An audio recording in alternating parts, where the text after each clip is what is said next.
What is the difference between just being tired versus an actual side effect of my cancer? It's something that is experienced very uniquely and individually. For some people, cancer-related fatigue is really debilitating. You just can't manage a day of work or play. In fact, play is far down the list of priorities. From my experience with the emotional aspect of fatigue, the way that I found best described what I was feeling in those specific instances was it always felt like gravity was working way harder than it should be. It's hard to hold your arms up, and you cannot think of a reason why, but everything is just so heavy. Emotionally, you're heavy. Physically, you're heavy. An individualized experience, but certainly it's been described to me exactly like that. There seem to be 3 different pillars that would be the cause of your fatigue. So I think the first pillar is fatigue that's caused by the cancer itself, leading you to feel sometimes just totally washed out. The second pillar could be actually as a result of the treatment for that cancer. So you're trying to deal with the side effects. Perhaps your nutrition isn't optimal. You're just not able to get that nutrition in that gives you that energy that you need. Would that pillar then be related to some of the other side effects? So for example, in a previous video, we've spoken about nausea, vomiting. From there, maybe my nutrition decreases. Subsequently, I start feeling fatigue because I'm not giving my body the energy that it needs to be able to run. You've absolutely nailed it. That's correct. And the third pillar is a huge emotional component. Anxiety, stress, perhaps altered sleep patterns, not sleeping as you always would, not getting a full night's rest, twisting and turning during the night because you just can't fall asleep because your mind is worrying all the time. Potential depression from being diagnosed with cancer. Of course, a huge component of just making you feel tired and exhausted, with almost being listless, just not having that energy reserve to get up and go.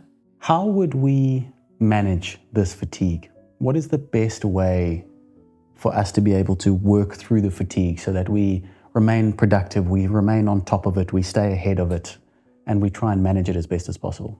A really important aspect is actually recognizing fatigue, recognizing cancer-related fatigue, sharing it with people, understanding that this is something that is quite normal. It's not unique just to you in terms of nobody else has experienced this symptom or side effect before. Talking to people about it, asking for help.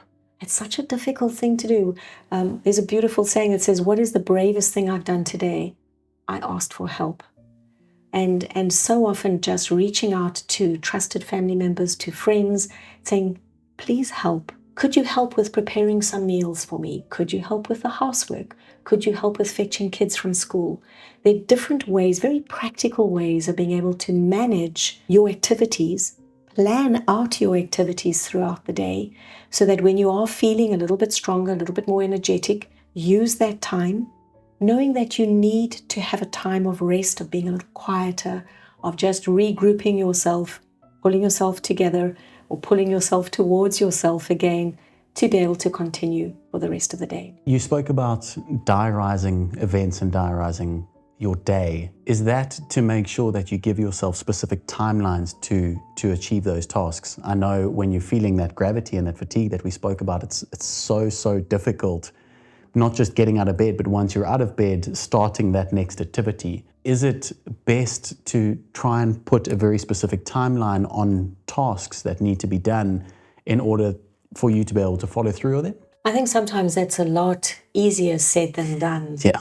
You know, when you're in that situation, it's hard. It really is. So diarizing planned activities that you hope to try and achieve, but don't beat yourself up if you can't, because that's reality.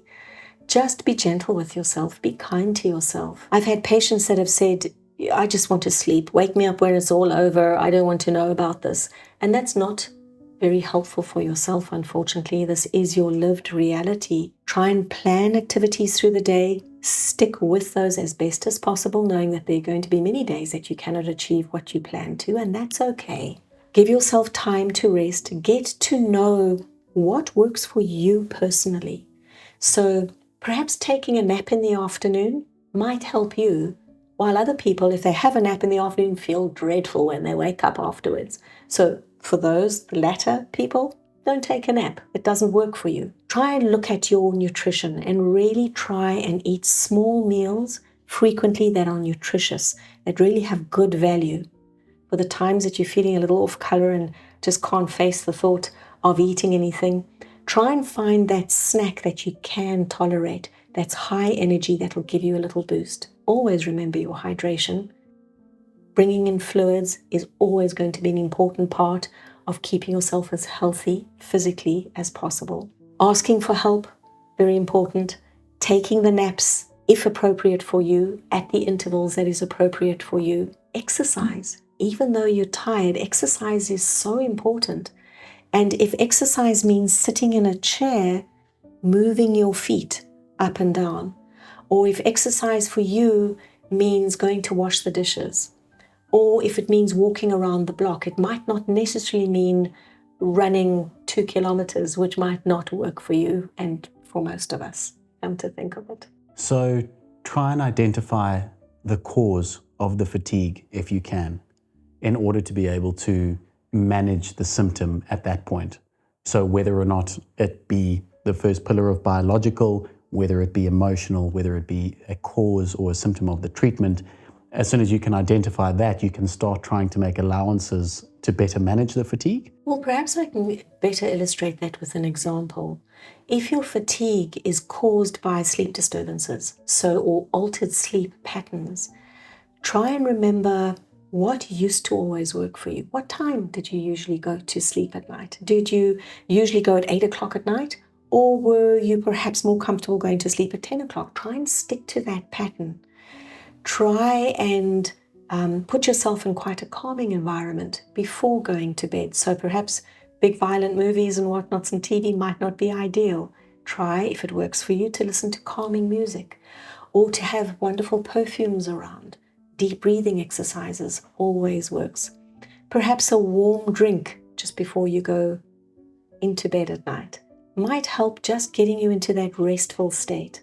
If you do wake up in the middle of the night, instead of tossing and turning and rolling around and just becoming more and more frustrated with yourself, get out of bed, go and journal something, go and practice your deep breathing exercises, perhaps go for a stroll around the house, make yourself a cup of tea, tell yourself that it's okay. Try and rest your body as best as you possibly can.